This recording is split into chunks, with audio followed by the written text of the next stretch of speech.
ស្មោះរបស់ខ្ញុំសម្រាប់អ្នកក្នុងថ្ងៃខួបកំណើត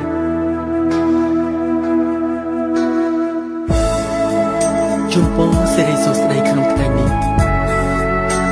សូមអ្នកទទួលបានជោគជ័យទាំងការងារទាំងស្នេហា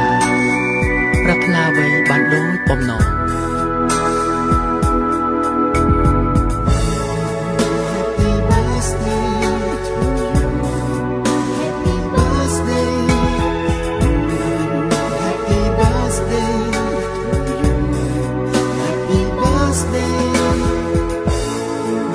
ទទួលលិខិតមួយជាពិធីកំណើតនាងមានន័យជាងក្នុងថ្ងៃនេះថ្ងៃវិសេសពុនទេក្រៃ Happy birthday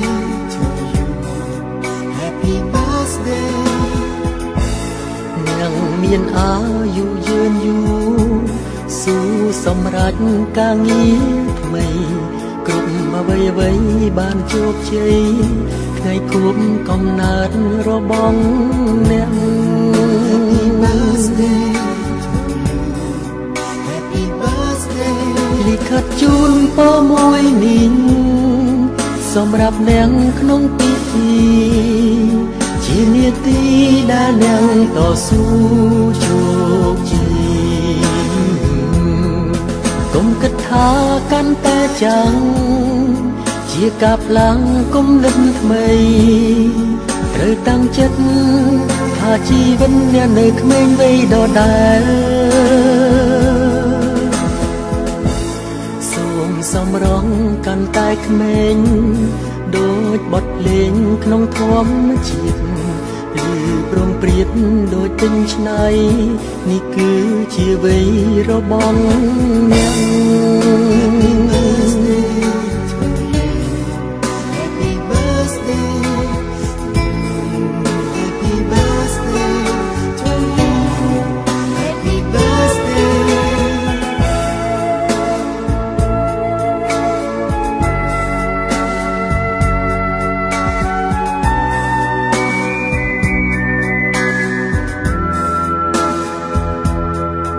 លិខិតជូនពរមួយនេះ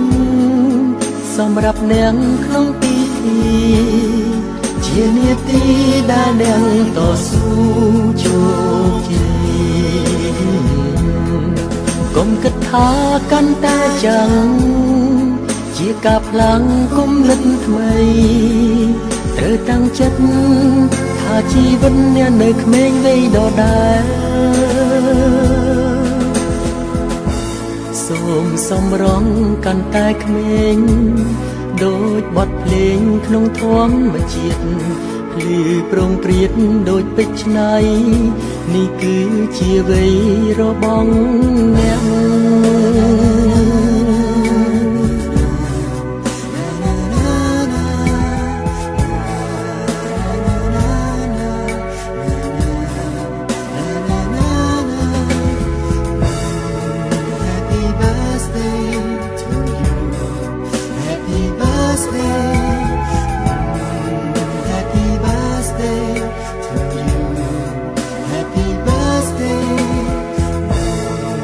Happy birthday